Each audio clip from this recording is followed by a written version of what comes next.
안녕하세요. 저는 수원에 사는 40대 초반의 여자입니다. 제가 이렇게 오늘 사연을 올리는 이유는 믿었던 두 사람의 배신 때문인데요. 저는 인복이 많은 사람인 줄만 알았는데 이런 비극을 겪을 줄은 꿈에도 몰랐어요. 복수라도 시원하게 해주고 싶었는데 지금까지 싸워본 적이 없어서 싸울 줄도 모르는 사람이 복수라고 뭘 알겠나요? 그래도 제 나름대로 복수한다고 했지만 영 시원치는 않네요. 제가 어쩌다가 드라마에나 나올 법한 이런 일을 당하게 되었는지 지금부터 제 이야기를 들려드릴게요. 저는 남들이 부러워할 만큼 다정하고 세심한 남편과 결혼을 했어요. 남편은 평소에도 제가 좋아할 만한 것들을 퇴근하면서 사오곤 했었어요. 그러다 언젠가부터 남편이 퇴근하고 집에 들어올 때 꽃을 사서 들어오더라고요. 원래도 무언가를 잘 사오는 양반이라서 갑자기 꽃을 사와도 별로 놀랍지가 않았어요. 그래도 저도 여자였는지 꽃을 받으니까 기분은 좋아지더라고요. 생화라 그런지 꽃에 나는 향기도 너무 좋았어요. 하지만 이것도 하루 이틀은 좋았는데 자주 사오다 보니까 꽃을 처리하기가 힘들더라고요. 꽃병에 꽂아두기도 하고 책갈피를 만들어 보기도 하고 이쁘게 말려서 드라이 플라워를 만들어 보기도 하고 꽃으로 만들 수 있는 건 다 만들어 본 것 같아요. 이제 제가 더 이상 꽃 안 사와도 된다고 나중에 치우는 것도 다 일이라고 말했는데 남편은 아랑곳하지 않고 꽃을 계속 사오더라고요. 이쯤 되니 저도 그냥 자기가 좋아서 사오는 건가 싶은 생각이 들었어요. 저는 평소 집에 올 때 주변을 둘러보지 않고 앞만 보고 직진하는 스타일이에요. 그러다가 어느 날 퇴근길에 주변을 둘러보게 되었는데 못 보던 꽃집이 있더라고요. 밖에서 꽃집 안을 살짝 둘러보고 있는데 가게 안에 절친한 친구가 있었어요. 저는 반가운 마음에 들어가서 수다를 떨기 시작했어요. 야, 뭐야? 너가 왜 여기 있어? 꽃집 차릴 거라더니 여기에 차린 거야? 언제부터 한 거야? 왜 나한테 말 안 했어? 시연아, 이게 얼마만이야? 나 아직 가오픈한 거라서 정식 오픈하게 되면 너한테 말하려고 했지. 나 이제 가오픈 2주차야.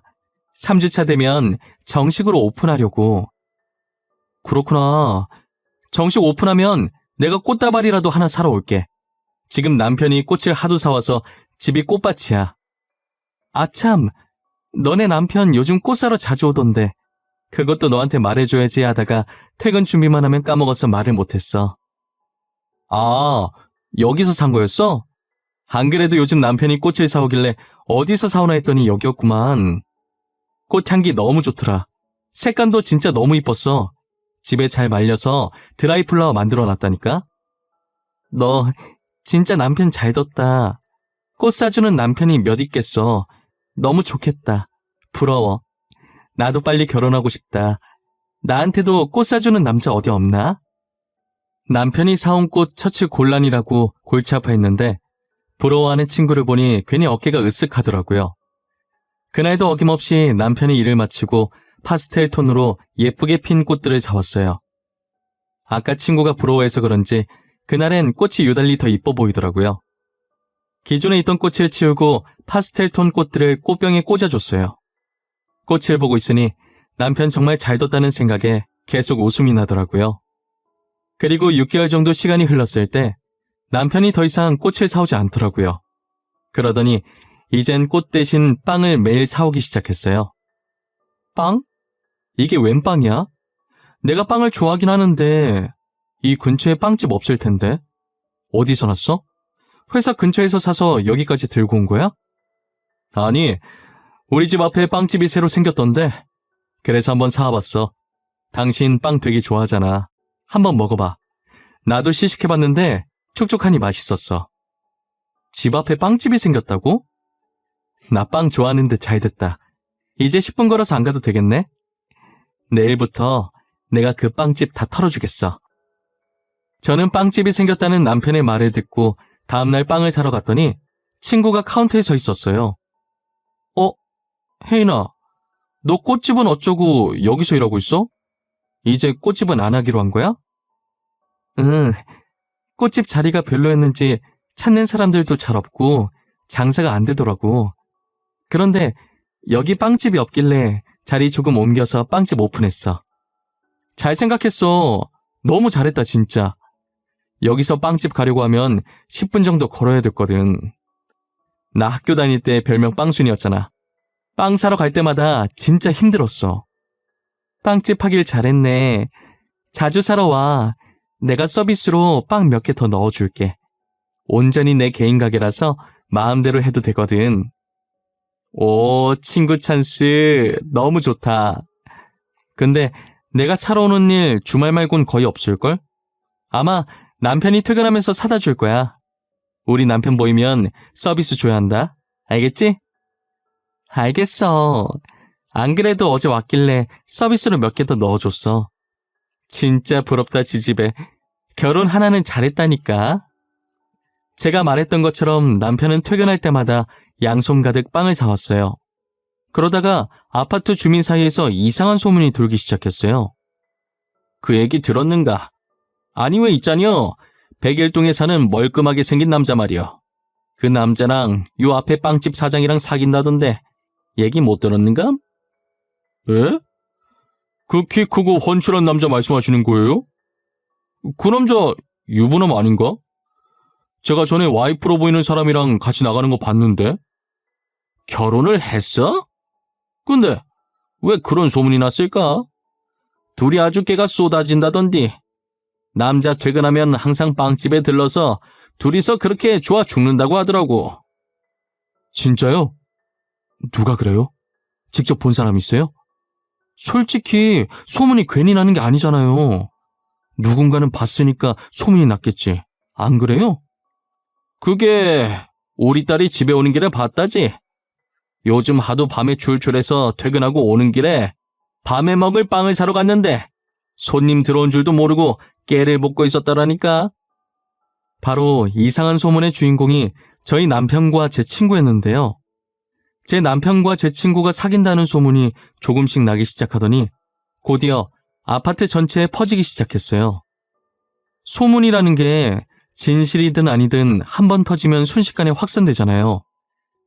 진실일지 헛소문일지 모를 저 이야기가 제 귀에 들어오기까지 얼마 걸리지 않았어요. 저는 처음 그 소문을 들었을 때 무슨 헛소문을 이렇게 요란하게 퍼뜨리나 생각했어요. 아무리 제가 집 밖을 잘 안 나온다지만 남편이 유부남인 걸 모르는 사람이 있는 건가 싶었죠. 처음엔 그 소문을 남의 일이라고 막 떠들어대는 주민들이 꼴보기 싫었어요. 제가 아는 남편과 친구는 절대로 그런 짓을 할 사람들이 아니었거든요. 그런데 아니 땐 굴뚝에 연기가 날까요? 그러다 주민들이 하는 말을 어쩌다가 듣게 되었는데 애정행각하는 모습을 직접 봤다는 얘기도 들었어요. 이대로 가만히 듣고만 있으면 안 되겠다는 생각이 들었어요. 저는 그 소문이 진실일지도 모른다는 생각에 소문의 출처를 알아보기 시작했습니다. 저는 남편의 퇴근 시간에 맞춰서 빵집 근처에서 기다리고 있었어요. 멀리서 퇴근 중인 남편의 실루엣이 제 쪽으로 다가오고 있는 게 보이더라고요. 저는 재빨리 몸을 숨기고 남편이 친구 빵집으로 들어가는 것을 보았어요. 저는 그때부터 모자를 눌러 쓴 채로 손님인 척 들어가서 영상을 찍기 시작했어요. 그런데 소문의 말처럼 제가 들어온 줄도 모르고 둘만의 세상에 갇혀 있더라고요. 친구는 엄청 자연스럽게 남편에게 말을 놓고 있었어요. 그리고는 친구가 남편을 부르는 호칭을 듣고 저는 조용히 입을 막았습니다. 친구는 남편을 자기라고 부르고 남편은 친구에게 여보라고 부르고 있더라고요. 오늘 새로 만든 빵이라면서 친구가 남편 입에 빵을 넣어주는데 정말 모르는 사람들이 보면 저 둘이 신혼부부인 줄 알 정도겠더라고요. 역시 소문은 괜히 도는 게 아니었어요. 저는 제 눈으로 애정행각하는 둘을 더는 볼 수가 없을 것 같아서 그 뒤로 조용히 빵집을 빠져나왔어요. 집으로 돌아온 저는 남편을 어떻게 해야 할지 고민하고 있었어요. 그와 동시에 당장 집에 들어오는 남편을 어찌 마주해야 할까도 고민했죠. 일단은 남편이 들어오면 아무렇지 않은 척 하기로 결정했어요. 곧이어 도어락 여는 소리가 들리더니 어김없이 빵을 사들고 왔더라고요. 그런 남편의 모습을 보고 아까 본 장면이 생각나 화가 났지만 일단 참았습니다. 저는 남편에게 아무것도 모르는 척 소문에 관해 이야기하기 시작했어요. 당신, 그 얘기 들었어? 지금 우리 아파트에 돌고 있는 소문 말이야.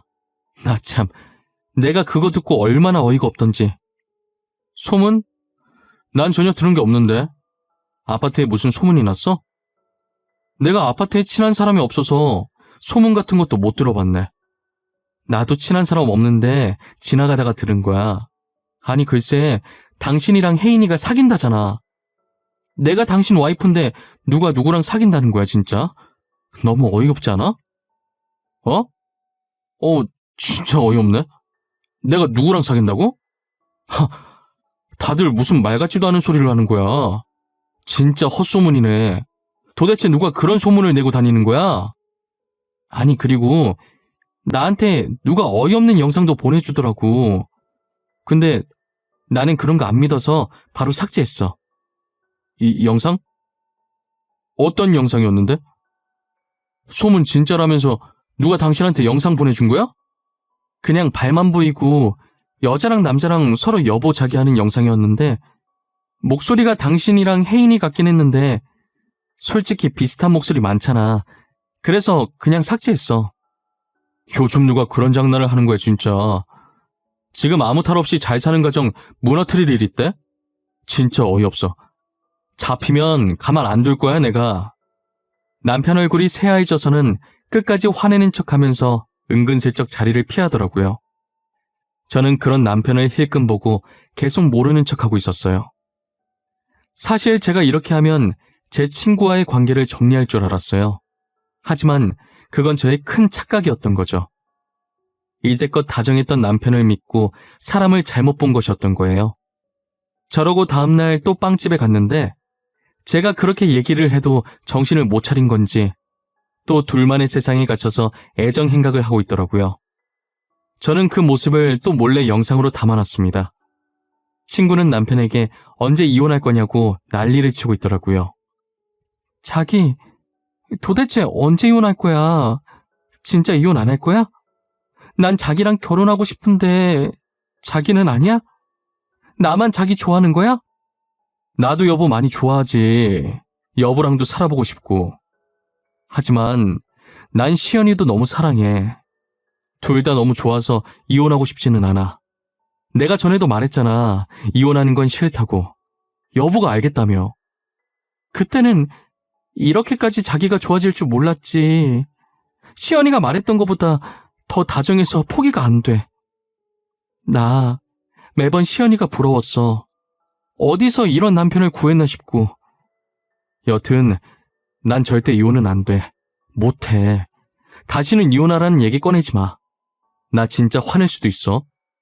이기적이라고 생각할 수도 있지만 여보도 알고 만난 거잖아. 그래도 자기랑 결혼하고 싶은 걸 어떡해. 나는 지금 20년 지기 친구 배신하고 당신 만나는 거야. 내 인생 반을 공유한 친구를 배신한 거라고. 나는 당신 만나는 거 쉬운 줄 알아? 저는 저 둘의 대화를 듣고 있으니 화가 나다 못해 어이가 없어지더라고요.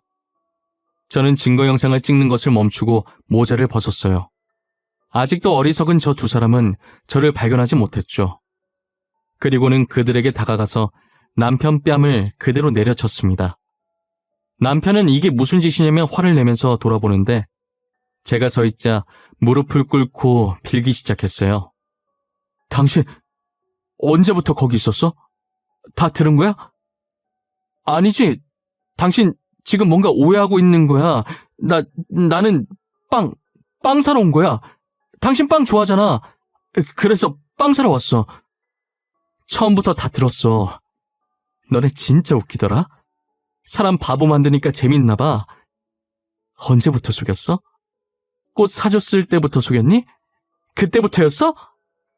아니야. 처음 꽃 사줬을 땐 정말 당신이 좋아할 것 같아서 산 거야. 꽃을 자주 사러 갔더니 자연스레 안면 트게 되었고 말 나눠봤는데 잘 통하길래 어쩌다 보니 이렇게 됐어. 내가 진짜 어이가 없어서 난 끝까지 아니길 바랬어. 정말 헛소문이겠거니 했어. 둘 다 절대 그런 사람들 아니라고 굳게 믿고 있었으니까. 자기야, 내가 미안해. 잘못했어. 잠시 미쳤었나 봐. 뭔가에 씌었나 봐. 다시는 안 그럴게. 제발 한 번만 봐줘. 그럼 내가 어제 말했을 때 멈췄어야지. 왜 정신을 못 차리고 또 이 짓거리야. 내가 모르는 척 해줬을 때 알아서 잘했어야지. 안 그래? 시연아, 다 들킨 마당에 하는 말인데 그냥 지웅 씨랑 이혼해주면 안 돼? 나 너랑 인연 끊을 거 각오하고 지웅 씨 만나는 거야. 이제 네가 지웅 씨 좀 놔줘라. 너 진짜 웃긴다. 친구 남편 뺏어가 놓고 당당하네? 그 당당함이 과연 언제까지 갈 수 있을까? 너도 나랑 인연 끊을 거 각오했다고 해서 하는 말인데 나 너 상간녀 소송하고 지구 끝까지 괴롭힐 거야. 친구는 상간녀 소송이라는 말에 눈빛이 흔들리기 시작하더라고요. 20년 우정을 생각해서 제가 상간녀 소송까지는 할 줄 몰랐나 봅니다. 지금 인연 끊는 마당에 지난 20년 우정이 무슨 소용이에요? 어차피 끊을 거면 확실히 끊어줘야 마무리가 깔끔한 거 아니겠어요? 제가 언제까지 자신들을 봐줄 거라고 생각했는지 모르겠네요. 저와 인연 끊을 거 각오하고 제 남편 뺏었다면서 이만한 각오는 안 했나 봐요. 제게 이혼해달라고 당당하게 나올 땐 언제고 5초 만에 무너지는 꼴을 보니 싸울 가치도 못 느꼈어요. 당장 저는 남편에게 이혼 소송할 거라면서 선포하고 증거 영상들을 시부모님께 보냈어요. 그리고 집으로 가서 남편 짐을 모조리 싸고 그대로 가방을 밖으로 내던져 버렸습니다. 남편은 제가 짐을 싸는 와중에도 제 팔을 붙잡고 한 번만 봐달라며 늘어지더라고요. 꼴 보기 싫어서 내쫓고 비밀번호 치고 들어올까봐 못 들어오게 이중잠금 해버렸어요. 잘못했다고 문 열어달라고 난리치는 통에 계속 그러면 경찰에 신고하겠다고 하니 조용해지더라고요. 남편은 집에서 쫓겨나고 그대로 시댁으로 갔나 보더라고요. 시어머니께서 전화로 제게 한다는 소리가 그래도 남편이 저를 더 좋아한다면서 제발 이번 한 번만 봐주면 안 되겠냐고 하더라고요. 저는 시어머니와도 도저히 말이 안 통할 것 같아서 죄송하다고 하고 전화를 계속 피했어요. 그 뒤로 저희가 난리치는 걸 들은 주민들이 발빠르게 소문을 퍼나르기 시작했고 친구의 빵집은 제가 나서지 않아도 안 좋은 소문이 퍼져서 알아서 망하게 되었어요. 친구는 아직도 정신을 못 차리고 제가 자신을 망하게 했다고 생각하더라고요. 저보고 진짜 독하다고 사람이 어떻게 그럴 수 있냐고 문자를 보내길래 전화를 걸었어요. 내가 사람같이 대우해주는 건 오늘이 마지막이야. 네가 한 잘못은 생각 안 하고 누구 보고 독하다는 거야? 뭐? 사람같이 대우? 너 말하는 거 진짜 웃긴다. 내가 지금 누구 때문에 이 꼴이 됐는데 어떻게 이렇게 독할 수가 있어? 네가 누구 때문에 이 꼴이 되다니 온전히 너의 잘못으로 이렇게 된 거야. 네가 잘못해놓고 왜 엄한 사람한테 잘못을 뒤집어 씌우려고 해? 너가 소문만 안 냈어도 이렇게 망할 일은 없었어. 사람이 어떻게 그럴 수가 있냐? 우리가 알고 지낸 세월이 얼만데. 진짜 적반하장도 유분수지. 그 소문 내가 냈다고 생각해? 그 소문도 네가 낸 거야. 평소에 행동을 잘했어야지. 그리고 알고 지낸 세월이 얼만데? 누구세요? 저 아세요? 이만 끊을게요. 문자를 보냈을 때부터 느꼈는데 전화로 들으니 친구는 확실히 반성할 기미가 없다는 게 보이더라고요. 어떻게 이런 사람을 20년 동안이나 친구로 믿고 지냈는지 제가 정말 사람 보는 눈이 없다는 걸 느꼈어요.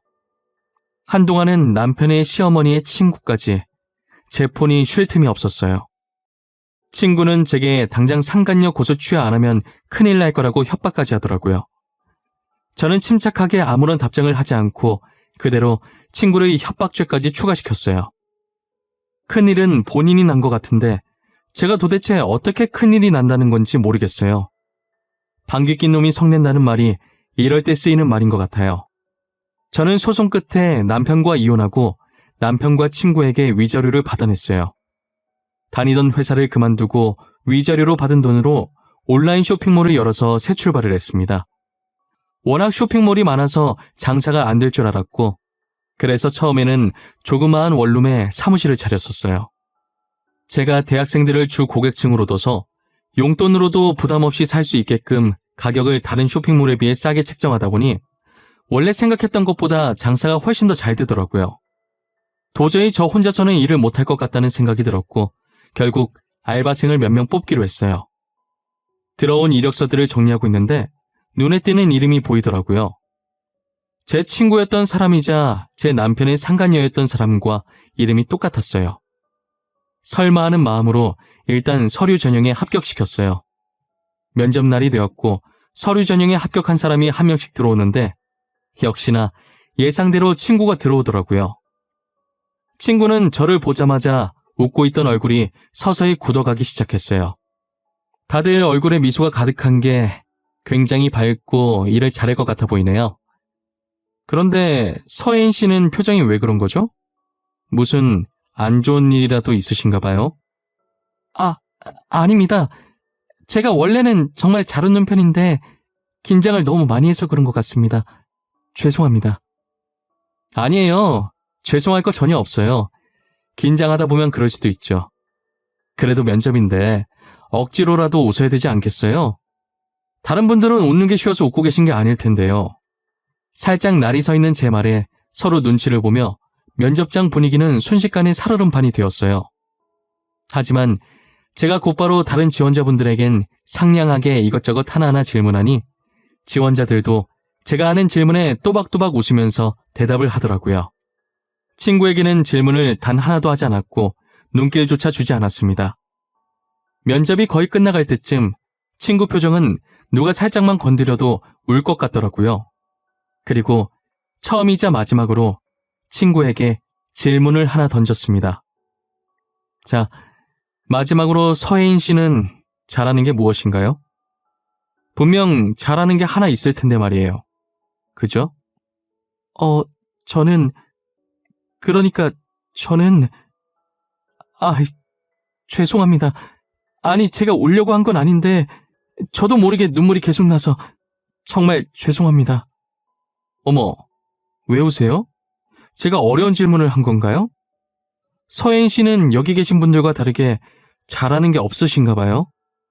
진짜 죄송합니다. 저는 이미 면접이 끝난 것 같은데 혹시 먼저 나가봐도 될까요? 제가 있으면 방해만 될 것 같았어요. 아직 제가 면접 끝났다고 안 했는데 먼저 나가신다고요? 기본이 안 되어 있는 건 여전하시네요. 나가셔도 좋습니다. 다른 분들도 면접 끝났으니 나가셔도 됩니다. 그렇게 면접자들은 사무실을 나가고 저는 최종 합격자를 뽑고 있는 중이었어요. 그런데 누군가 저희 사무실을 똑똑하고 손가락으로 두드리더라고요. 나가보니 아무도 없었고 제가 문을 여는 것과 동시에 편지 하나가 바닥에 떨어져 있었어요. 그 편지는 친구가 남긴 것이었고 편지 내용에는 그동안 본인이 했던 일들에 대해 반성을 많이 했다며 잠깐 미쳤었던 것 같다고 그땐 정말 미안했다는 내용이었어요. 사과의 편지를 받았다고 해서 저는 친구를 용서할 생각이 없습니다. 저는 그들 덕분에 그렇게 좋아하던 빵을 평생 못 먹게 되었거든요. 빵만 보면 그 둘이 계속 생각나는 바람에 이혼하고 나서는 빵 근처에도 안 갔어요. 시간이 흘러도 절대 빵을 다시 먹을 순 없을 것 같습니다. 이제는 근처에도 못 가는 빵처럼 그들도 용서할 수 없을 것 같아요. 저는 이 일을 겪고 나서 2번 다시는 사람을 믿지 않으려고 합니다. 여러분들도 혹시 믿었던 사람들에게 배신당한 적이 있으신가요? 배신을 당한 적이 있으시다면 어떻게 대처를 하셨나요? 저처럼 복수를 하려고 하셨나요?